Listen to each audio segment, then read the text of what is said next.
The Streisand effect, a term I've learnt about this week that refers to the ironic and unintended consequence of trying to suppress information which ends up causing that very information to go viral.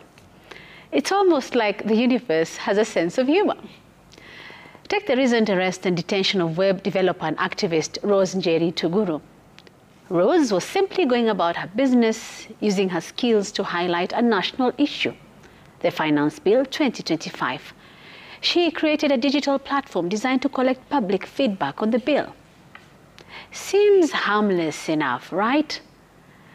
Well, apparently, her platform disrupted the parliamentary email system and she was promptly arrested, thrown in jail and hauled to court.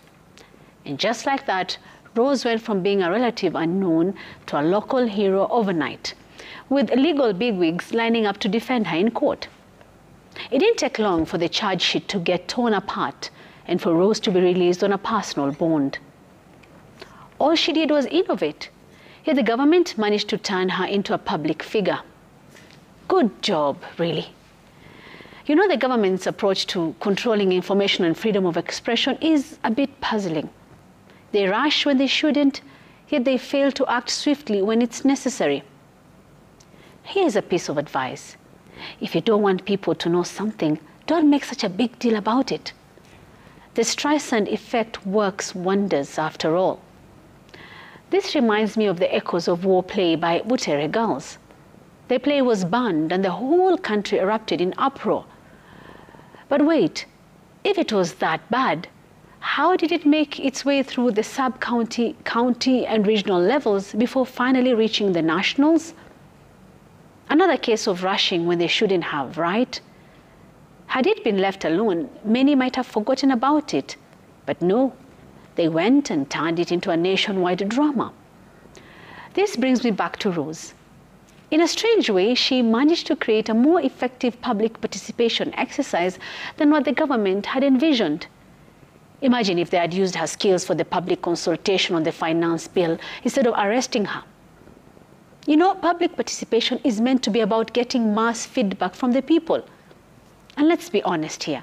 People are going to say things you don't like. It's not exactly going to be a warm, fuzzy conversation.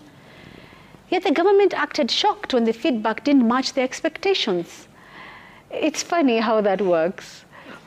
Unless the intention is to treat the exercise as a rubber stamp instead of a truly meaningful exercise to gather public views on an important matter.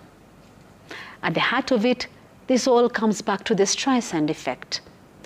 By trying to control content, the government inadvertently gave the issue more attention than it ever would have had if they had simply just let it be.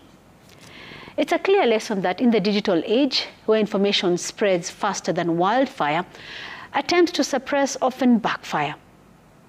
Maybe, just maybe, the government should take a step back instead of getting caught up in a cycle of suppression that only brings more attention to what they're trying to hide.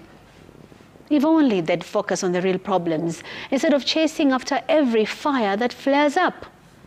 And that's my memo.